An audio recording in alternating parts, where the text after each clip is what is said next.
Yes. It's your boy Tochi once again, and I'm here for the Heritage Movie Update, and I'm here with a very special guest.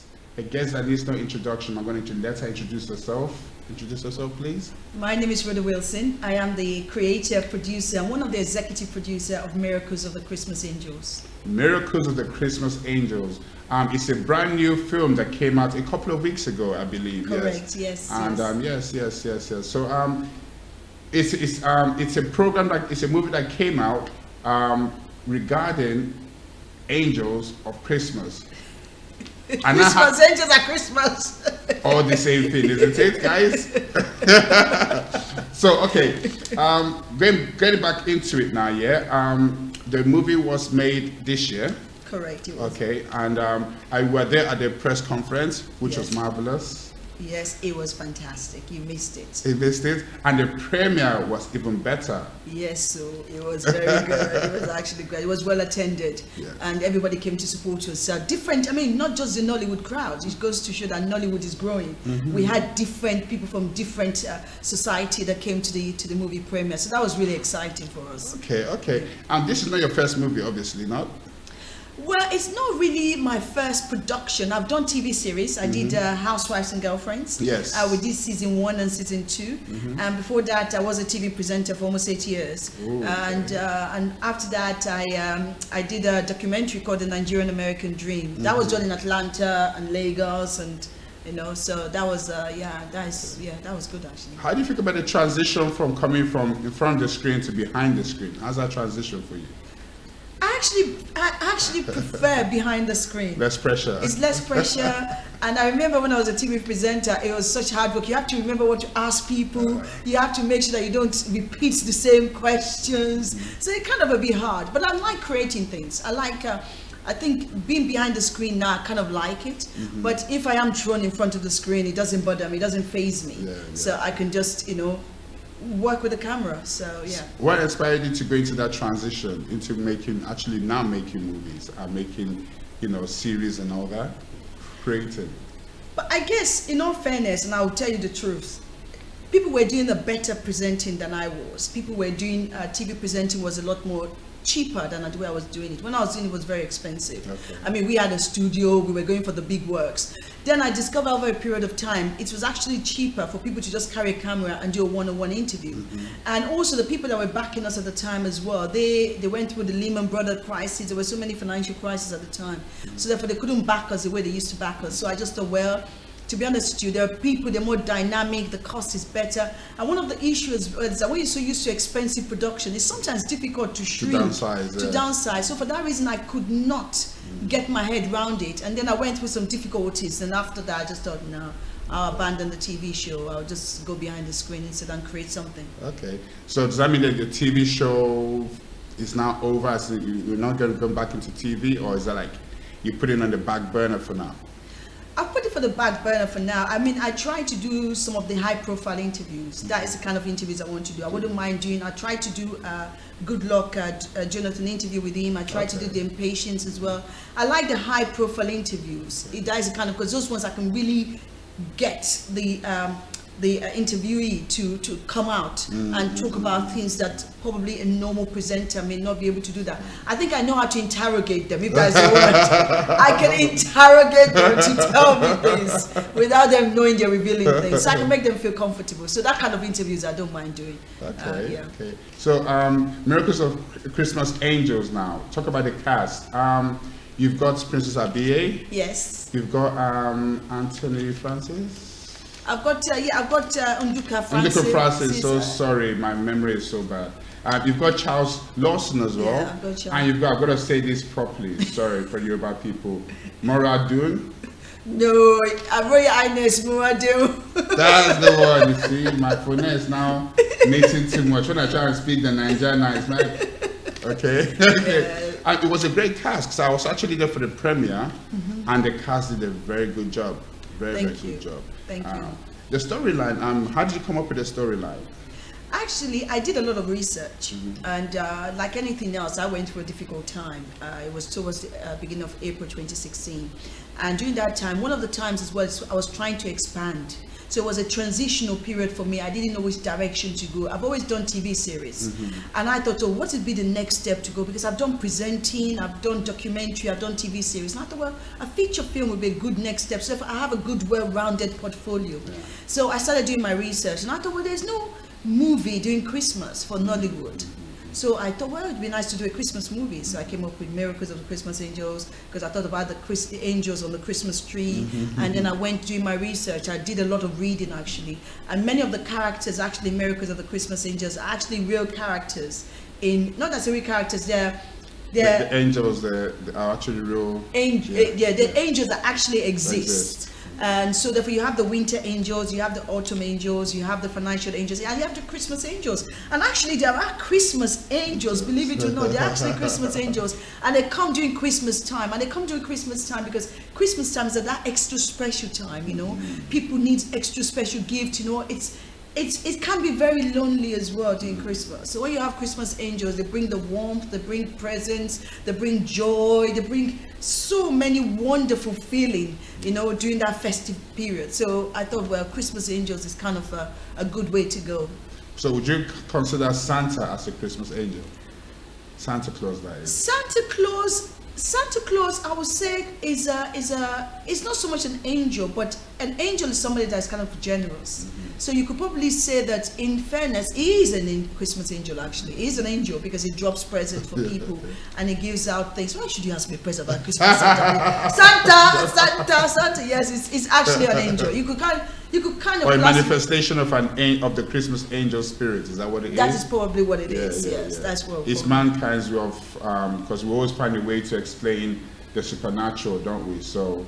You have myths, you have stories, you have legends. Yes, you do. A lot of them is an interpretation of something that already is. Yeah. But it's funny you should say that, because actually in reality, most angels don't have wings. Okay. So Santa could very much be an angel. Okay. An angel is around us all the time. An angel could just be somebody that is being sent to you to help you at that particular time in your life, whatever challenges you're going through. But the only reason that we have angels with wings in the movie and everywhere else, because that is how humans have always known angels. Yeah. But in reality, angels are like you and I. Okay. They just walk around, and sometimes, you know, you might say, oh gosh, I need something done, and somebody comes and help you at a particular time. So that person could be an angel that's been sent to help you, or he's been given a message to help you. And angels as well stand for messengers. Okay. You know, it's just somebody passing a message to you. So that is what angel is. That is the translation of what an angel is. Okay. So when you go into angels, is there like different parts of the world have different angels that govern them, so to speak? Is that how it works, or?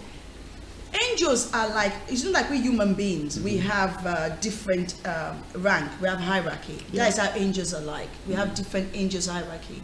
So you have the cherubim, you have the seraphim, and also you have the archangels. The archangels are like the Gabriels, the Michaels, the Uriel, and so on and so forth. They are the one that guards the world. They protect the world.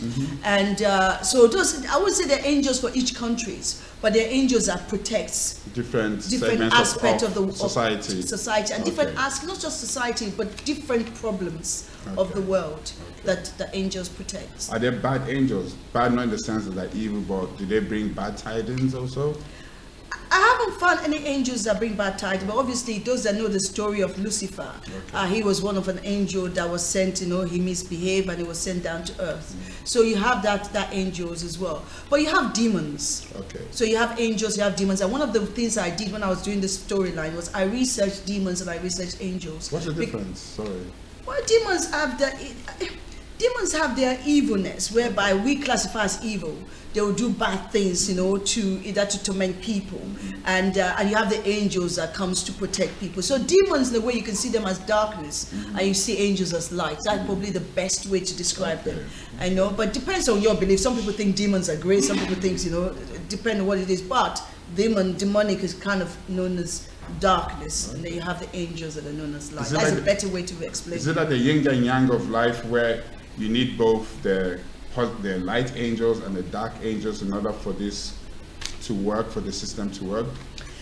You do, but don't forget, we are human. When God created us, I'm not going to go too deeply into religion, but when God created us, those that know the story of the Bible know that we are created as a free will. You've got your free will. God said, look, I create you, do whatever you want. If you want to come close to me, come. If you want to go the other way, go. So, you know, and when you go the other way, obviously, it depends on what your path is in life. Yeah. The angels try to pull you to the right path. So as humans, we are given free will. You decide what you want to do. You know, some of us obviously decide to go down the way of light, and then we follow certain paths, and other people choose other paths, you know. And when it comes to time when God said, look, actually, I want you to come this way. After all, if you look at the story of Job, now I'm going to religion, I don't want to go into religion. If you look at the story of Job, God did say to the devil, you can do anything you want with him, but don't take his life. So it could be a case of sometimes you have that sort of challenges because to strengthen you, to refine you, to refine you to your belief. So when you have those demonic situations, it could just be a case of to refine you, to get your beliefs, you know, going. So like the way Job, resilience going, exactly, and also for you to know that despite all that's happening, there's actually a greater good, and there's greater happenings for you in the future. So it depends on how you say it, but yeah. Okay, talking about path now, media path. Where are you trying to steer your brand to now in the near future? Okay, we've got this Miracles of Christmas Angels. What's the works for the next year or projection for the next year, the next couple of years? But you know, general Miracles of the Christmas Angel, we've done the press conference, we've done the premiere, now we're doing the general release. The general release actually goes out on the 1st of December, Friday. So it's going to in London. Yeah. Yes. So we're starting out with View, where it's going to be showing, and then after that, the following week, we're going to be at Liverpool, Leeds, Manchester, and Birmingham as well. And then we're also in Portsmouth as well. Portsmouth, yes, which is on the 9th. On the 9th of December. Yeah. Then the others on the 10th. So you've got like 4 major cities on one day. We've got 4. I don't know how we're going to do it. That's almost like a premiere, a world premiere, or a national premiere, so to speak. I like that. Look at you. It's a national premiere.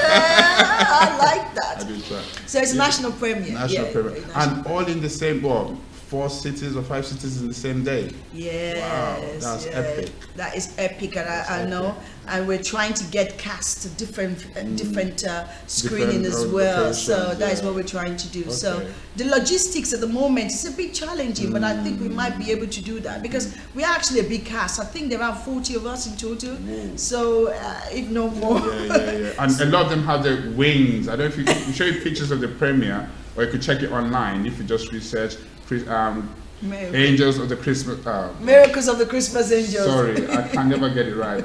Miracles of the Christmas Angels. Yeah. That's the one. Yeah. So if you search on it online, you see a lot of pictures. I love them. You see the angels, the big wings, and the wings are really nice. Yes, they could knock you out of there.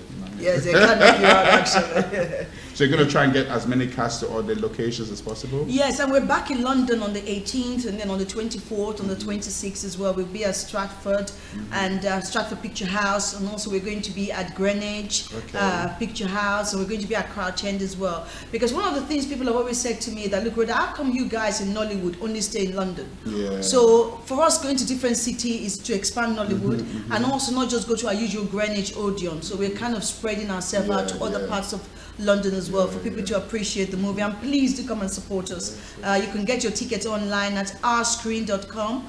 Our screen is www.our then screen /com then / Miracles of the Christmas Angels. So please do come and support us. We really appreciate it. And I'm talking about the project next year. Obviously Nollywood is growing, and that's what we are blessed. We are really, really blessed in England to have Nollywood. So Nollywood is growing, opportunities are always going to be there.